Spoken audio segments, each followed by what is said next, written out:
Thank you very much, Professor MacMillan. We have about half an hour for questions. I guess my question really is a plea.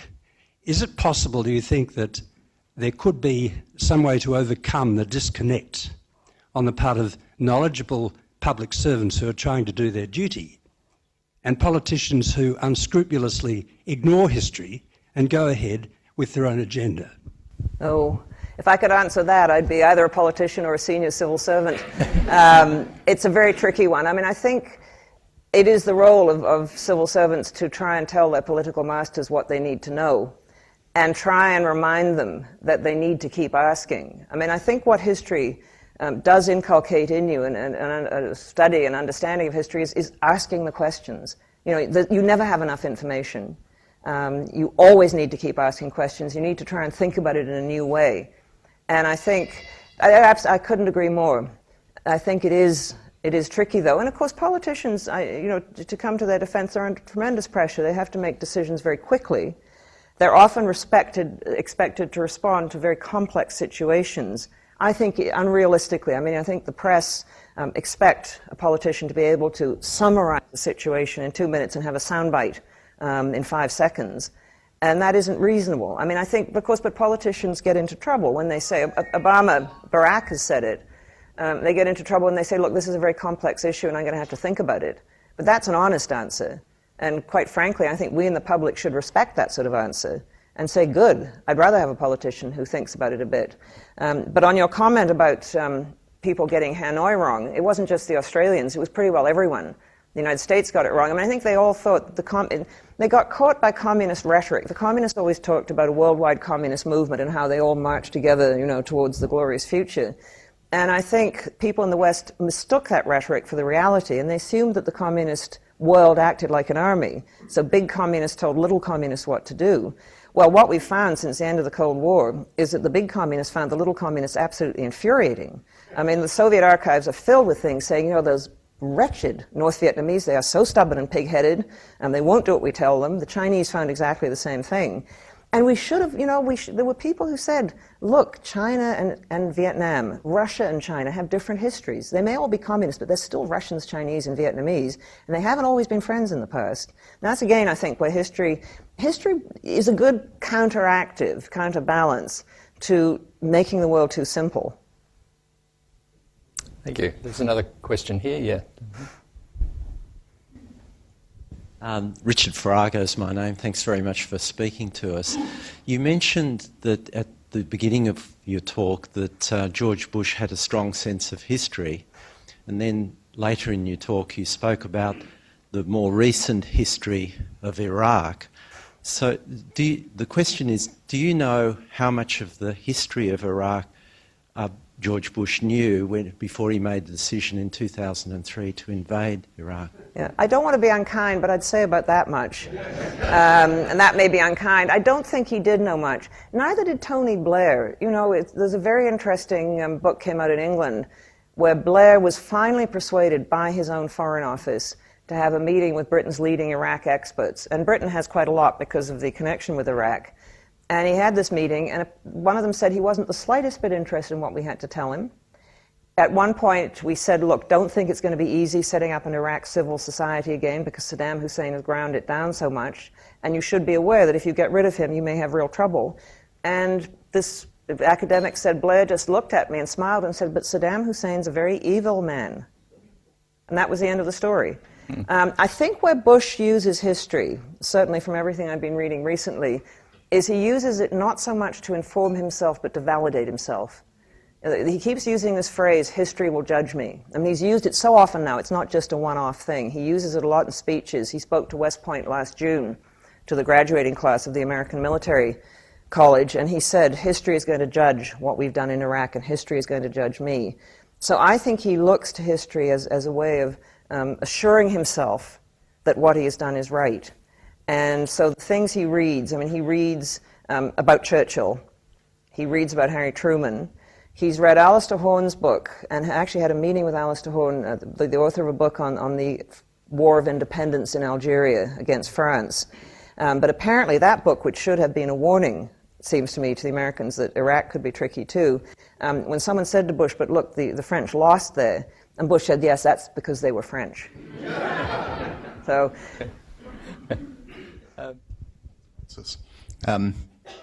I grew up as an English person in Quebec, so I think that actually turned me off from history by the way it was used, partially to define myself.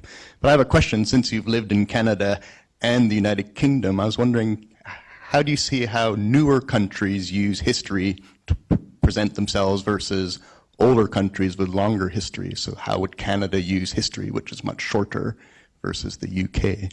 Is there big differences there or not really? I would say on the whole there are not big differences. I mean, the British have more of it, and we and Australia have less, in a way. But I think for all of us, I think history is important. And we've all had terrific, as has the United States, terrific battles over history. What should be taught? What is the proper history? I mean, you've had your history wars. I've been reading about them with fascination. And they remind me very much of the sort of wars we've had in Canada, and the sort of wars they had in the United States, and the sort of wars they've been having in the UK. And I guess this is part of being a democracy, because there is no one clear past. We ask different questions in different periods. We're interested in different things in different periods. But I think for democracies, it is important, and I think also for immigrant societies like ours, it's very important to have some sense of where we've come from. I think it's also important, and I know this is part of the battle, that we look at both the good sides and the bad sides of our past. The question is always going to get the balance right. And I know you've had a lot of argument over the black armband view of history or the whitewash view of history. But I think these are necessary debates. What worries me is when people don't have any sense of where they've come from. And I think to be a good citizen, you need to know how your country's developed, and you need to know how your form of government has developed, and you need to know something about what has made you the people you are. And I think that's very, very important. But I would also always argue that students in countries like Australia and Canada need to know about a larger world, because we're part of a much larger world.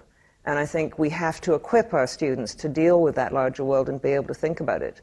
Not sure it's all, I mean, I had a wonderful taxi driver the other night, and I know taxi drivers aren't, and he said, this was a Sydney-born taxi driver, a very nice man, and he said, where do you come from? And I said, Canada, and he said, oh, that's part of the US, isn't it? And I said, well, actually not. And he said, do you speak Canadian as well as English? And I said yes. You know, I thought no point getting into it, but... Thanks. Fiona Wayne, Environment Business Australia. One of the things that I've grappled with for a long time about history is the dominant voice that has written the history, the perception that various groups, individuals take from that dominant voice, and then the lack of foresight to deal with the unprecedented things that are coming up. It's sort of a bit of a mishmash. And I'm reminded, your taxi driver story reminded me of in Montreal being in a car crash. Well, 2 cars behind somebody who walked out in the street, got bowled over by the first car. He was dead as cactus, but 4 people in each car, and of those 8 people, everybody gave a different story about what happened. No, I mean, history is a process, and there is not one truth about the past, just as there is not one truth about the present. It will depend in part where you're looking at it from. But I think what you have to try and do in both history and in confronting the present is recognize that your view is a limited one, and it may not be the only one, and try and be aware of other angles and other aspects. And I think what history also has to do, and again, it's like your car crash example, is you have to sort out what people think they believe and what we think we believe about the past from what actually happened. You know, we have views on the past which are simply not borne out by the evidence. And I think that's what good history does. It respects the evidence, and it tries to deal with evidence that doesn't fit into a particular picture. I mean, sometimes you have to change your views. You know, it's something that happens to all historians. You start out to write something, you think, well, I've got a lovely theory here, and this is going to be really neat, and I'm going to prove all this. And then you find this great big lump of evidence which sits right in your path, and you can't go around it, and you can't get rid of it, and so you have to change your theory. And that's why it's a process the whole time. But I think it's like the ways in which we look at the present. I mean, there are so many ways of looking at it. And I think there's so many ways of looking at the past. It doesn't mean that there are not things, you can't deny that the past happened, and you can't deny it happened in a particular sequence. and you can't deny that certain things happen. I mean, you get the extreme lunatic fringe who deny that the Holocaust took place. I mean, that's just nonsense, and it's patent nonsense, and you can prove it because the evidence is so clearly there. But having said that, it's always a process of revision. And I think what you try and do, when I try and do when I teach people history, I say, look, this is my particular take on what happened, but there are other interpretations, and eventually you'll have to make your own minds up. But this is why I think my particular interpretation is a valid one. It works. But you're free to disagree with me. And I think history does give us that ability to sift through. I mean, the dangerous histories are the one which say, I know exactly what my country is. I know what my people are. I know that we're right. That's when you have to say no. You have to stand back and say, no, it's not necessarily right. But there are no easy answers in history. I don't think it's easy. I mean, my students always used to say to me, you're so lucky to teach history because once you get your lecture notes done, that's it, isn't it? And I said, well, no, it isn't. It's not quite like that. But when you say we have to learn from history, it seemed like you were speaking of two very different sorts of threads or something. One of which is learning what actually happened, understanding what actually happened, because that allows us to make decisions. But the other cases you were talking about were cases where we had to understand how other people felt, know what their history was, even if we had good reason to believe their history was false. Sorry. Oh, okay. Well, I mean, there are analogies here. You were talking about Vietnam, for instance, with McNamara's Fog of War. He says he went and talked to the Vietnamese afterwards, and the Vietnamese said, why did you think we were Russians? You should have known better. Yeah. And then the Vietnamese said, but on the other hand, we kind of thought you were French. So the question here, I guess, is how do these two threads interact? I mean, if we have a culture in our history departments, for instance, that is very intolerant of people who walk out and have stupid ideas and refuse to listen to reason, we might end up with quite a good culture for determining what really happened in the past. On the other hand, we might end up with quite a bad culture for being able to appreciate how people feel in other countries. I don't think they need to be mutually exclusive. I mean, I think it's a very good point. I think on the first, what really happened in the past is a process. We never reach a point and we say, now we've got it. It's fixed. There it is. Got it. It's like a fly in amber. Got the view of the past. It's a constant process of revision, partly because new material is coming out, partly because we're always asking new questions. When I was a history student, there was no women's history because no one was interested in it. And now there's a women's history because a lot of people got interested in it. So there will always be new questions depending on your preoccupations in the present. So I think what that sort of history does is teach you to keep questioning and keep looking and keep realizing that you haven't got any final answers. I think that's the process side of it. And it helps, I think, develop, it seems to me, critically useful methods of thinking about things in the present as much as in the past. But the other side of understanding other people, yes, often what you're understanding is a history that people have that is wrong.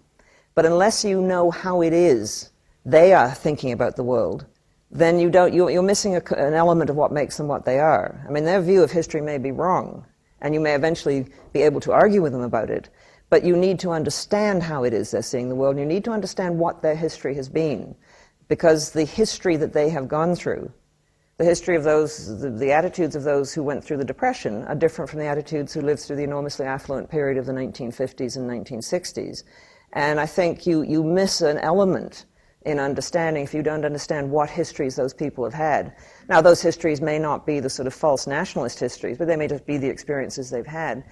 But I think history is I suppose the most I'd say for history is it doesn't give you, it's very unsatisfactory, I'm sorry, we don't get very clear answers out of it.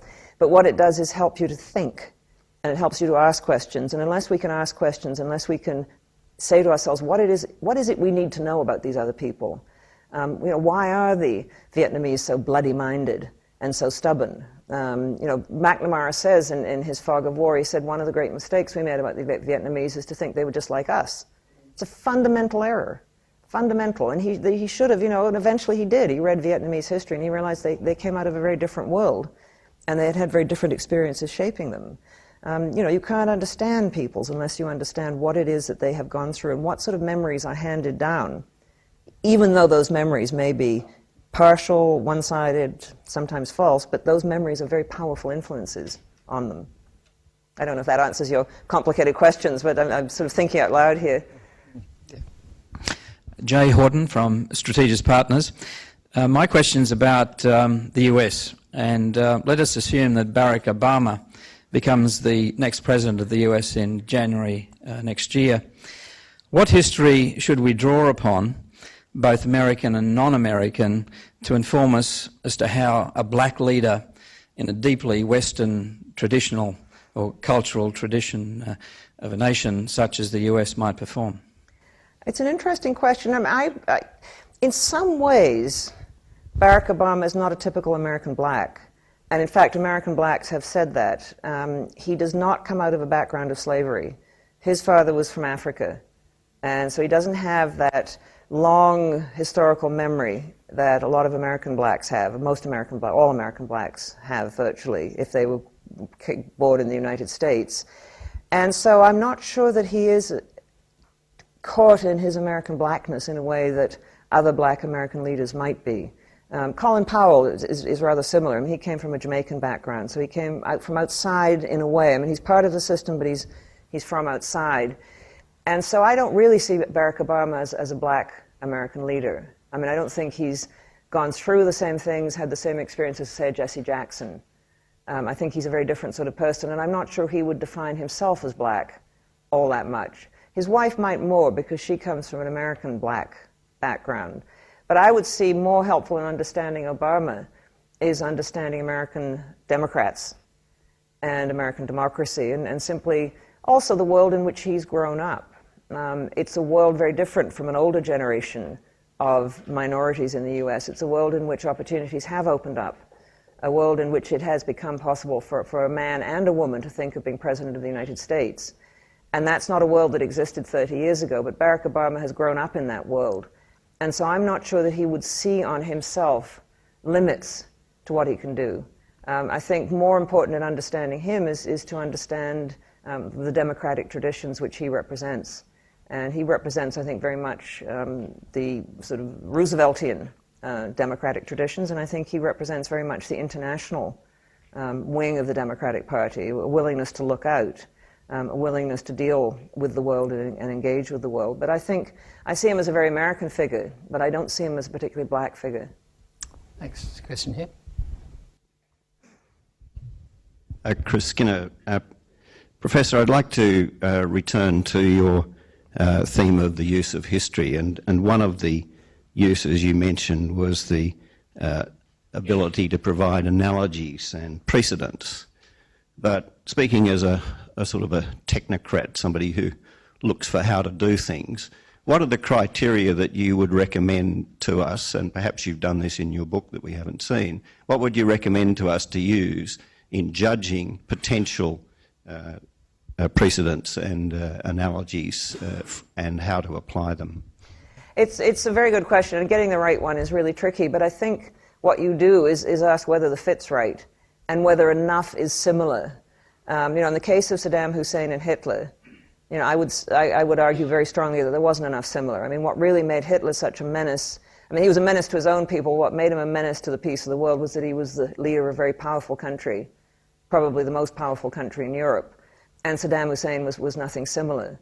And so I would say that you have to explore the analogy, and you have to look at the ways in which it fits and which it doesn't. And you then have to try and make up your mind. I mean, it's not always easy. In 1965, the Americans, Johnson administration, was having a huge debate about whether to escalate in Vietnam or not. And two analogies were used. One of them was the appeasement analogy. We can't let the North Vietnamese get away with this. We can't let the communist world get away with this because they will try something else. And the other analogy, which was held only by a minority, was look at what happened to the French in Vietnam. And that is the analogy I think they should have used, not the appeasement one. I mean, would it really have mattered if North Vietnam overran South Vietnam? I suspect not, although you could argue about it. But the analogy which really I think in the end was the telling one was look what happened to the French when they tried to fight an unpopular war in Vietnam which wasn't supported by people at home. And when the losses got too big, look at what happened.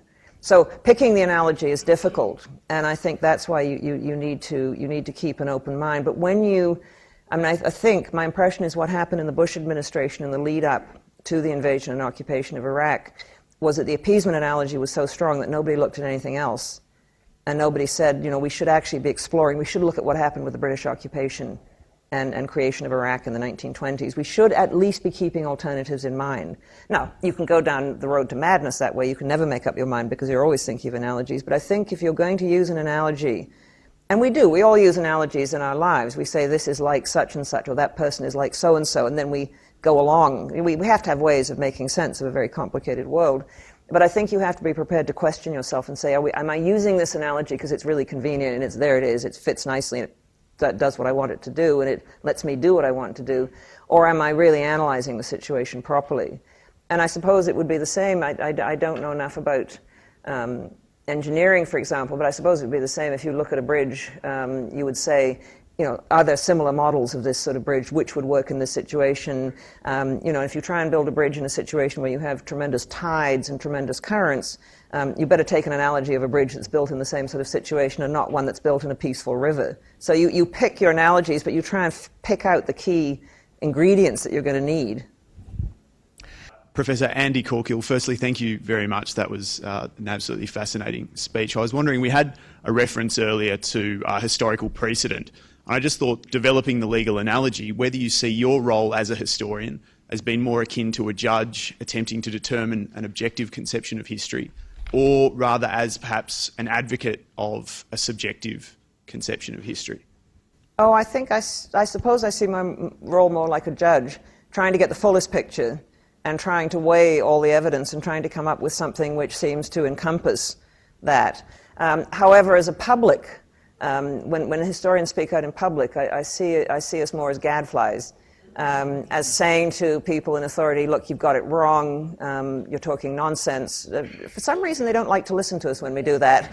But I see, you know, it seems to me that's what we should do. I'm very leery of historians or other sort of intellectuals getting too close to government and too close to power, because then you help to feed into what people want to do. And I think our role should be one of being detached and say, wait a minute, we don't think you've got it right.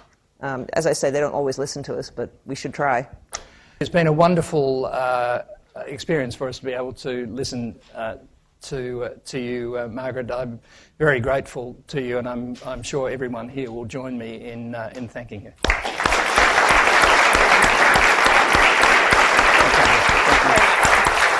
Thank you.